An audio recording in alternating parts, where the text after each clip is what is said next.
Hi, I'm Derrick Jensen. This is Resistance Radio on the Progressive Radio Network. My guest today is Roger Flynn. He's the founding director and managing attorney of the Western Mining Action Project, a nonprofit law firm representing the public interest on hard rock mining issues in the West since 1993. Roger's also an adjunct professor at the University of Colorado School of Law, where he's been teaching courses in mining and natural resources law since 2002. Well, first, thank you, Roger, for being on the show, and thank you also for your work. Oh, you're very welcome. Glad to be here.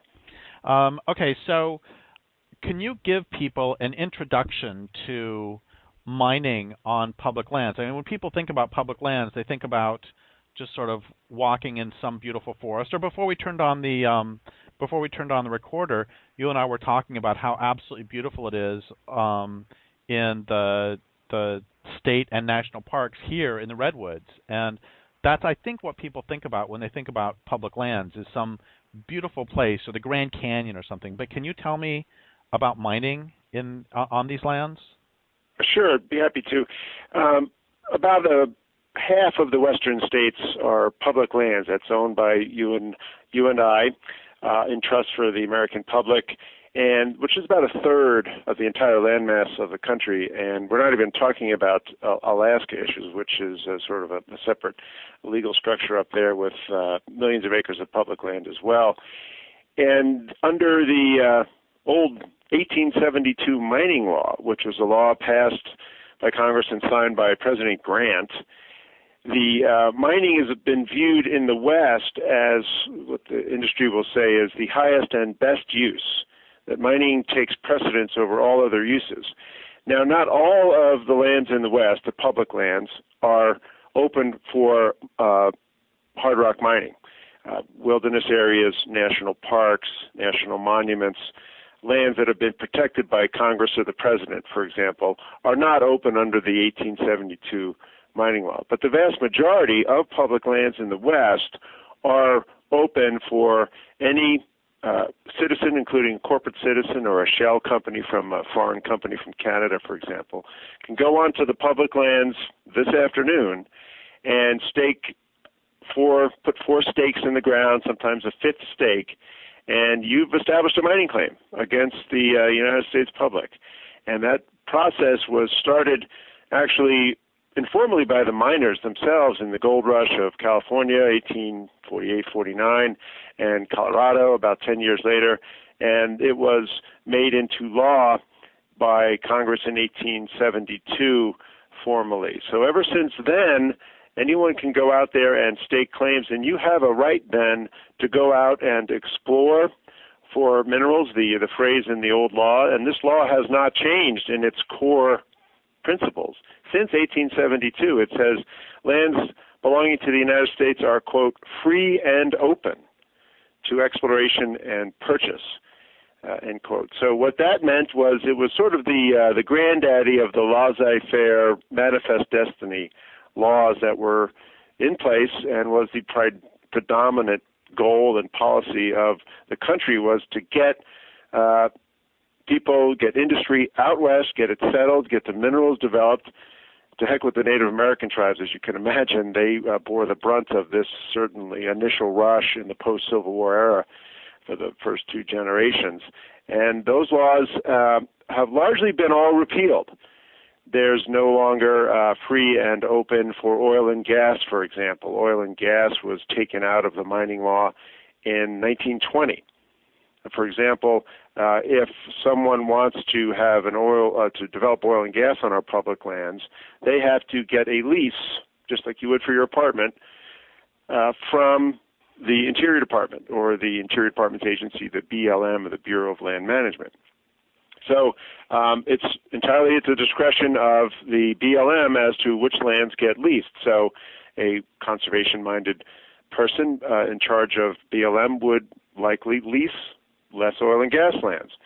More industry-friendly maybe would lease more. But it's still up to the federal government, and they're subject to public pressure. They're subject to oversight by people's comments and things like that. But that's not the case for the 1872 mining law. The BLM or the Forest Service for Forest Service lands cannot say no to someone going out and claiming unless the land is taken away from claiming by the President or Congress, or in some small areas, the Secretary of Interior, which rarely happens. So mining has been viewed, if you really go back to the Middle Ages, as what our economy, our industry, our military might depends on minerals was the predominant view, and that's enshrined in our Western public lands. Other laws were all repealed back then, the unlimited logging, unlimited grazing, unlimited other developments on public land. But the mining is what Charles Wilkinson, maybe the leading natural resources law professor in the West, has called the last of the lords of yesterday that still govern our public lands. And what the Western Mining Action Project does is we help communities, Native American tribes, conservation groups, to try to have their voices heard in stopping or at least trying to make mines that go in more environmentally friendly. But it's the predominant view in the West is, under the law, that mining comes first, and it trumps hunting and fishing, it trumps recreation, it trumps all other competing uses of public land. So you can imagine when a tribe or a community is faced with one of these behemoth mines or slew of small-scale mines going in all over the West, it's a tough road to get our voices heard in this battle over protecting public lands from industrial mining. Okay, so just to be clear, I mean, you said this, but I think it's kind of shocking in a sense that so I decide I'm going to go mine. I can go out to pretty much, I mean, for now, let's just say, we'll worry about the caveats maybe later, but basically I can go anywhere I want on BLM land, and I can put up those stakes, and then I have a mine. Is this basically? Well, it's not that easy. There's steps. You have the free right to go out and file your claims. Then you have to file it with the BLM and their local county property recorder. Costs you, the current fee is, I haven't tracked it recently, it's a little over $100. You have to pay BLM to file your claim, but they can't say no. They can't say, well, we don't want you to file your claim there. That's up to Congress or the President particularly. If the area is not closed off, there's nothing the federal government can do to stop you from filing your claims. That doesn't mean you have a mine. That means you have a claim upon the federal minerals. And then what you'll have to do, depending on how big the mine that you want to put in, usually you'd want to explore first to see how much minerals are there, because it's an economic consideration. All land has minerals technically, but how much land is where the actual valuable minerals are is obviously a question for geology and economics and things like that. So you file your claim. You can sit on those if you pay your $100+ a year forever. There's no requirement for you to actually propose mining on those lands. And some mining companies, especially the big multinationals, will hold thousands and thousands of claims around the West, and maybe they'll propose developing one set of 1,000 claims over here or 1,000 claims over there at a time. Some have multiple operations, either proposed or ongoing. Each claim is about 20 acres in size. So if you're a multinational company, in my experience, some of these big mines will propose mines and are operating mines on our public lands covering 6, 8, 10,000 acres at a pop. These mines are some of the most destructive things mankind can do to the environment and to the earth. And it's pretty, if you've ever seen pictures of some of these, or visited them, they're quite staggering. So filing the claim doesn't get you the mine approved. That would have to go through a process from the BLM or the Forest Service, depending on which lands they're managed by. And the problem, because of the 1872 mining law, with very, very, very few exceptions, the BLM or the Forest Service has never said no to a mining proposal on public land.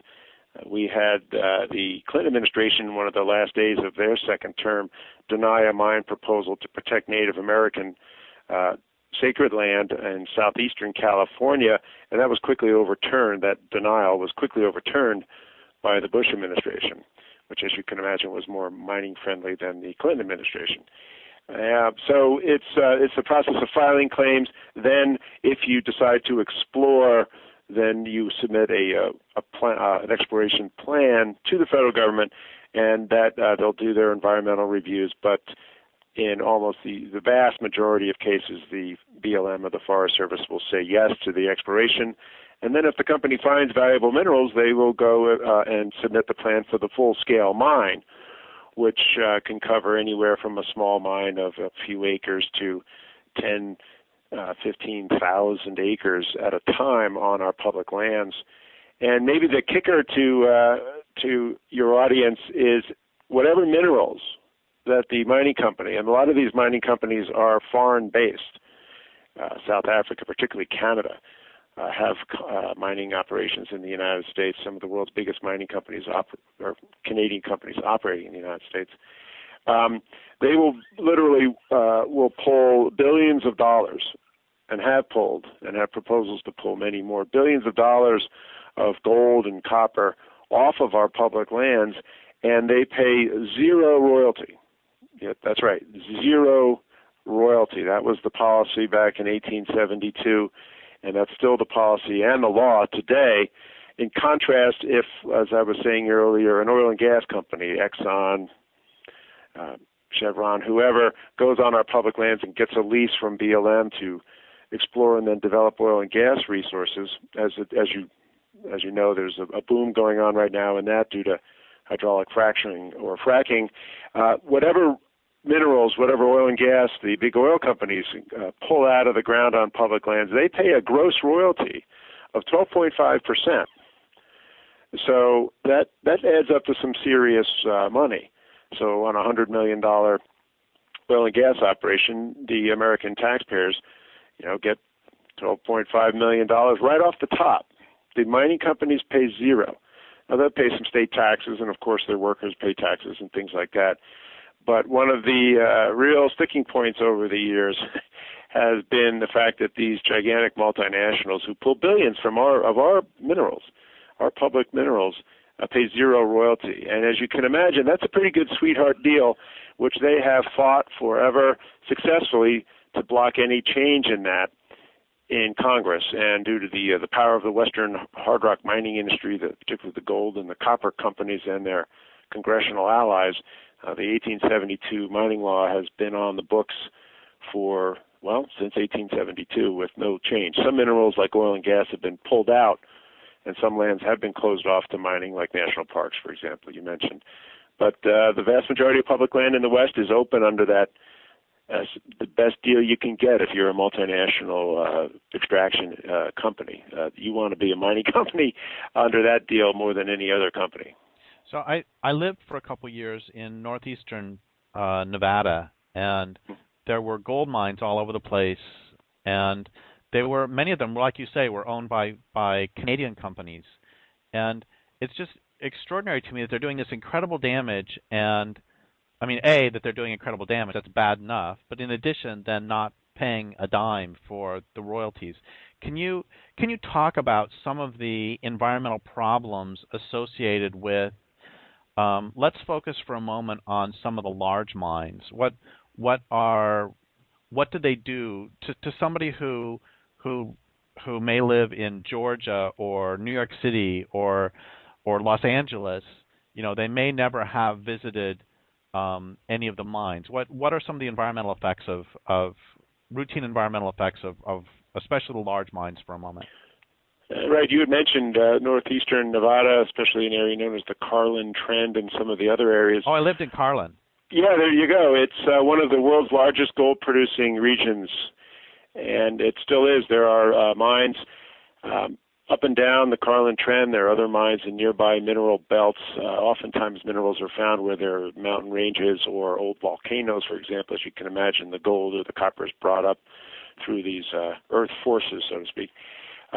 I would say as far as these big mining operations, most today are open pit mines because the grade or the percentage of the valuable mineral you want, gold or copper, is so low, we're talking in the decimals of ounces per ton.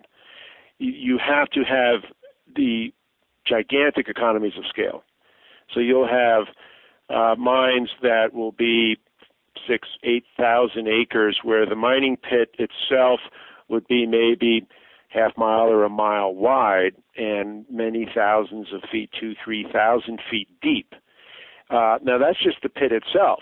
Most of the rock, or a good percentage of the rock that you want to, where you think the gold is, a lot of it does not contain any valuable gold. For example, we call that waste rock. They have to blast through that in gigantic 40-foot step levels, if you can think of stepping down, or a circular vortex going down towards the center of the pit, 40, 50 feet high at a time, and they just dump that on the side of the mountain or, of the valley or wherever they are. And some of these waste rock piles themselves are 400 or 500 feet tall, covering hundreds or thousands of acres at a time. And then you have the chemical processing that goes on with these low-grade ore deposits, and these are the bulk of the big mines in the West and in other areas of the world too, is you'll have, for example, the way to extract gold out of low-grade ore is through leaching with cyanide. So they take they get rid of the waste rock, which may take a year or two. They dump it on the side. Not many environmental controls at all.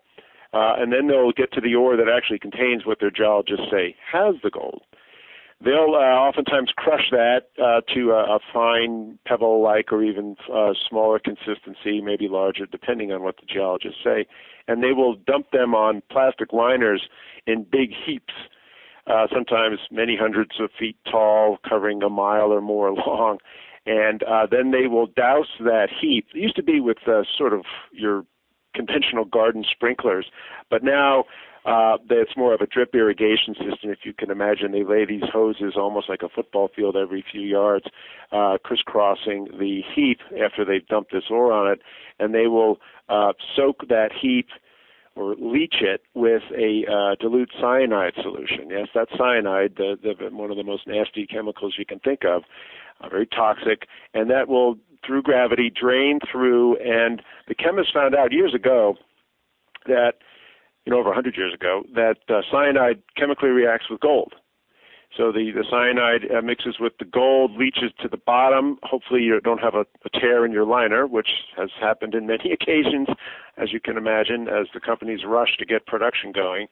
And they will collect that toxic soup of gold and cyanide and other metals that get leached out and pump it up to a processing plant where they will then try to chemically de-extract, if that's a word, the cyanide from the gold. Gold then goes to another processing series of steps to get that gold bar at the end, which is what the company's looking for. And then hopefully the cyanide gets reused. It would get reused, and hopefully none of it's gone out.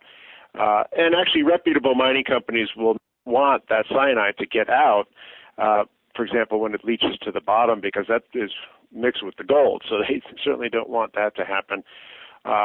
So on the big mining operations today, I'd say the first impact, if you were visiting from somewhere else and you weren't familiar with this, is just the sheer scale, thousands of feet deep mine pit, mile across, some of these are even bigger, and then these gigantic waste piles and chemical leach facilities. I described the gold and cyanide leaching. For copper, which is also the scene of these gigantic mines.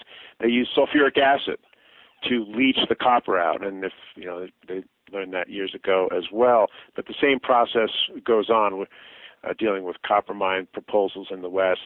People are obviously concerned about just the sheer scale and the destruction of our wildlife habitat, recreation lands, for example. And then there's the issue, if you had to pick a second one outside of the sheer scale of the destruction, is water. Obviously, if any of that chemical gets out, whether sulfuric acid or cyanide, you're going to do a number on ground and surface water. Many mines in the West, Colorado, Montana, Nevada, have had serious environmental problems with these chemicals getting out. But even if the chemicals themselves that they use to leach the minerals don't get out, so to speak, or be released uncontrolled into the environment, you have oftentimes at mines, particularly depending on the geology, what's known as acid mine drainage, which minerals, like gold and copper, are often found like I was saying earlier, with old volcanoes and things like that. So it's very high in sulfur. And locked in the mountain, there's no problem. The water is fine. There's no water that seeps out in springs. It's probably very pure water. Problem is when you blast open a mountain, or in the old days, there's still a couple of these underground mines, you expose the rock, which contains the sulfur, with oxygen and water when it rains and snows. And so that combination from, if you remember from high school chemistry, creates a sulfuric acid, very, very acidic solution, which leaches, which is nasty in itself, but it leaches out other metals. Arsenic, cadmium, lead, zinc, these are not something you want to drink, and certainly something you do not want, which is even worse for aquatic life, fish and wildlife, for example. So this toxic stew of acid mine drainage, there are mines that are 20 plus years old in the West that are still leaking out acid mine drainage that are requiring taxpayer cleanup, because a lot of the mining companies have gone bankrupt and long since disappeared, and you and I are faced with that bill as taxpayers for cleanup, and that's obviously a problem there. And so water is often the issue, water pollution, and in some of these big mines, if you remember some of those big behemoths in Nevada, the mine pits get so deep that they have to pump the water out, because the valuable ore, where the gold or the copper is below the current water table, the water table that existed before the mine went in. And they have to pump that out. And some of these mines, in these big mines, will have to pump that out 20, 30,000 gallons a minute round the clock for 20, 30, 40 years. You can imagine how much water that is. And what that does when you essentially pull the plug via a pumping operation of the entire ecosystem support system, all the rivers, the streams, the springs, all go dry.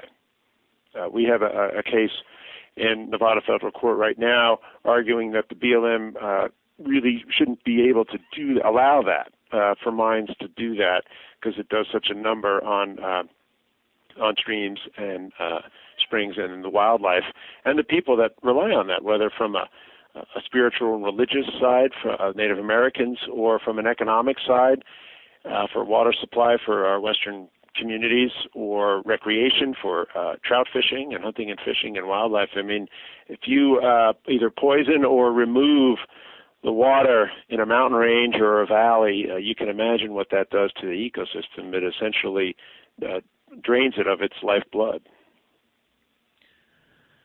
And I'm also thinking, I don't know if you know this, but I grew up in Colorado, and Boulder, actually. And just down the road. I'm in the small little town of Lyons, about a half an hour north of Boulder. Oh, yeah. Actually, I grew up in Louisville, which is, okay, close enough. Anyway, I spent a lot of time in the mountains of Colorado, and one of my main memories from being a child and being back in those hills is A, how long it took for the roads to well, actually the roads haven't disappeared, and B, walking over tailings piles that are from the 1870s and still are essentially devoid of life. Right. Well, that's that acid mine drainage I was saying. Even just a casual tourist going up to the ski resorts in Summit County or Vail or along I-70, you'll see these sort of yellow piles of rock. And if you look closely, those are at the mouth of old mine tunnels. And some of them, depending on the geology, the pollution, the acid mine drainage is not an issue. Maybe there wasn't a lot of sulfur. It was buffered or diluted by other water or rock. But oftentimes that's not the case. There are literally thousands, if not some reports, hundreds of thousands of stream miles in the West that are still polluted by acid mine drainage from these old mines that are leaking and leaking. Because once the water table interacts, these oftentimes in the old days underground mines, when the ore grade, when the grade of the mineral you want is very high percentage, you could almost see the vein of gold mixed into the rock.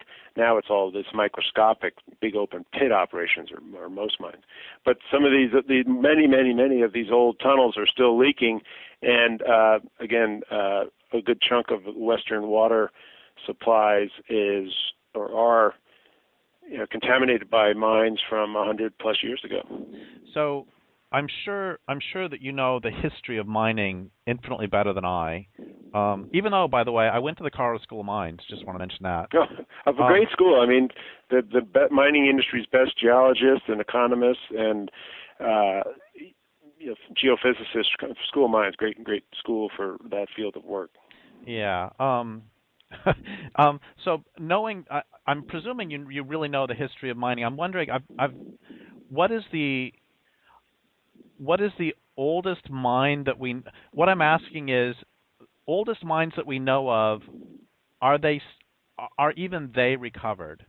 Like if you go back 2,000 years old to some of the mines in ancient Greece, have they recovered? And I know they're much smaller in scale. And so that's the first question. The second question is, then it sounds, everything you're saying, it sounds like this is not recoverable even on a medium-term geologic scale. I mean, well, right. There are, and again, I haven't visited these, but there's anecdotally stories about mines the Romans developed back, 2,000 years ago, that are still leaking acid mine drainage. Obviously, the mines in the American West are a lot younger. There are some mines, for example, our biggest mine in many ways is the Bingham Canyon mine west of Salt Lake. And that started out as a relatively small mine back the turn of the last century, but now it is one of the largest mines in the world. And it's just, if you've been out to the Bingham Canyon site, the size of it is staggering. And the groundwater plume that is coming out from the mine is contaminated, and they're trying to clean it up and remediate that. But once the pollution starts, particularly once you get it in groundwater and surface water, it's really tough to clean up. I mean, money helps. There are ways to pump and treat, so to speak, but obviously the companies don't want to do that. That's an incredible financial burden. So one of the problems, and studies have shown that mining operations paint a very rosy scenario when they're proposing their mines, saying, there'll be no acid mine drainage, nothing's going to get out here. The impact from the dewatering is going to be minimal. And once it starts, things go wrong, or certainly many of my clients and folks in the West predicted that this would happen.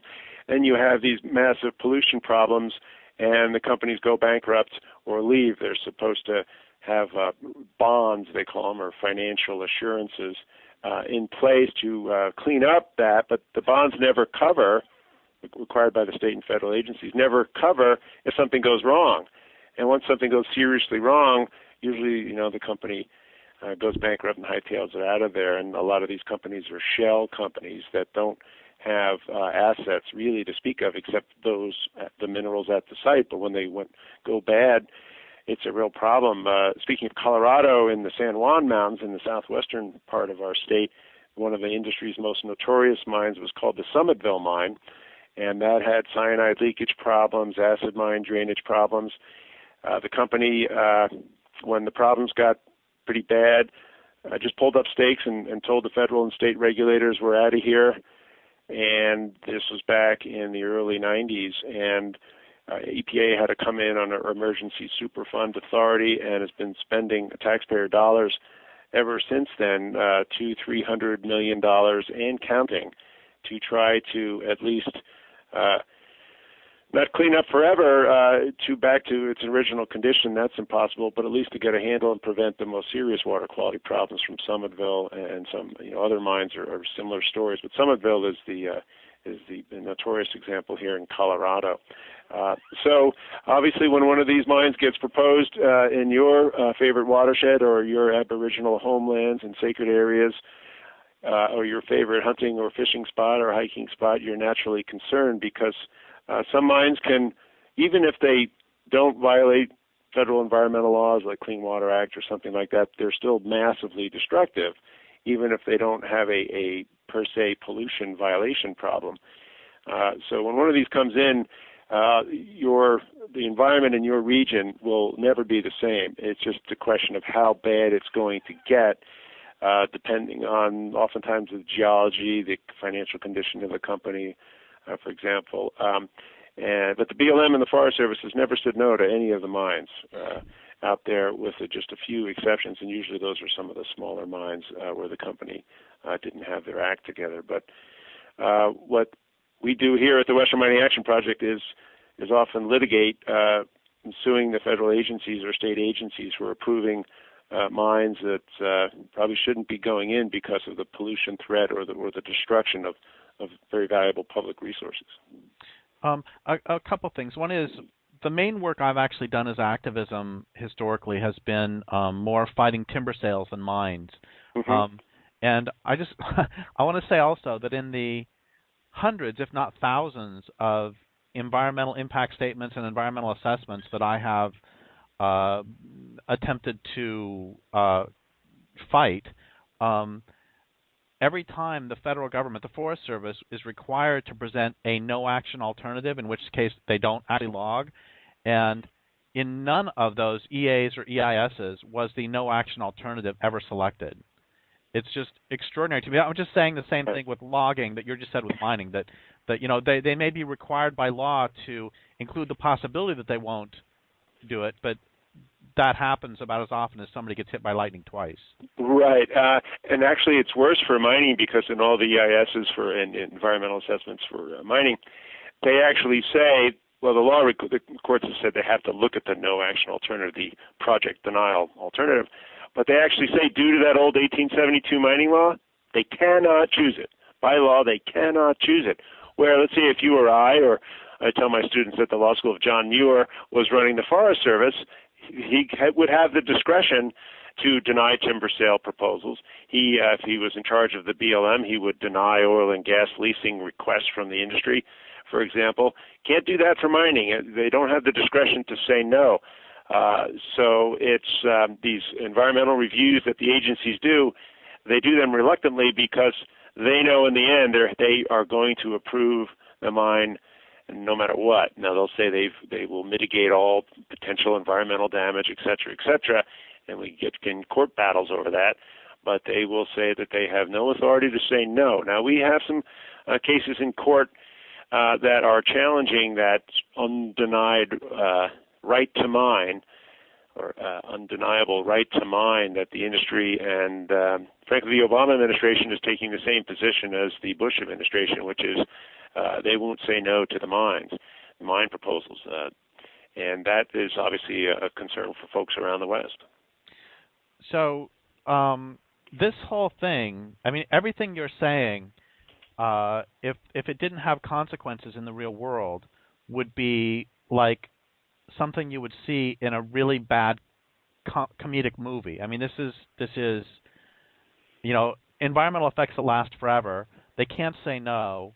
A law that was passed 142 years ago, that somehow ends up. This is all like the makings of a really bad satire or something.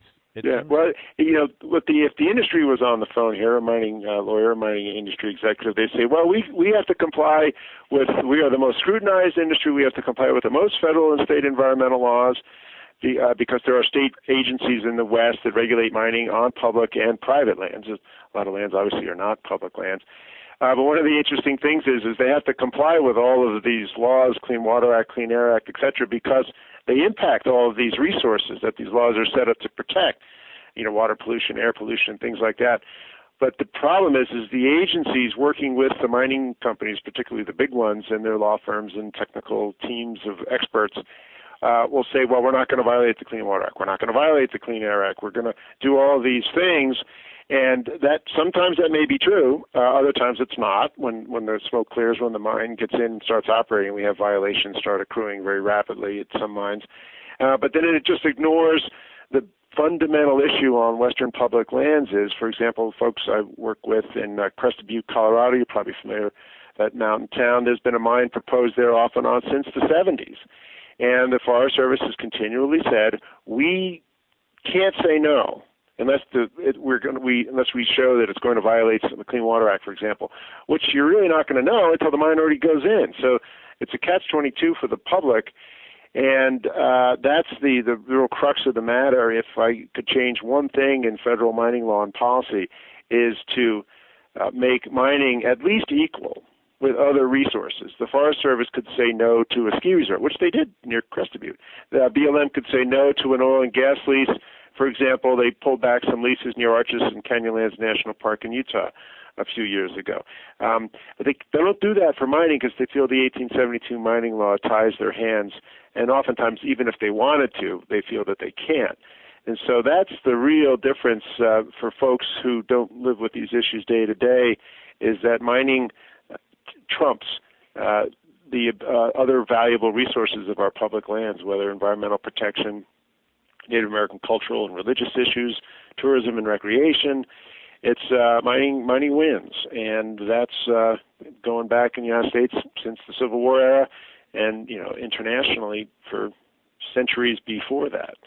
And that's the problem. But to try to get that exalted position leveled out, which would take congressional action, it just hasn't happened due to the influence of the industry certainly in today's House of Representatives, but historically also in the U.S. Senate due to the voting power of the Western senators. I know that the big mines are the real problem. I want to ask about small sluice operations or whatever, primarily because there are some problems, especially a couple counties south of here, where people are dewatering, just individuals are dewatering salmon streams to run their small claims. And there's a real problem with, I don't know if we want to say that the BLM is not particularly interested in resolving it, or whether the BLM is, if we give them the benefit of the doubt, we say that they're understaffed and don't have the time to deal with it. But in any case, how big a problem, I know once again that the big mines are the big problem, but how big is a problem is also these small sort of semi-legal mines that might fall under, they do have claims that are legal, but then they're not really observed so much. Right. It's really depending on where you are, it is a very large problem.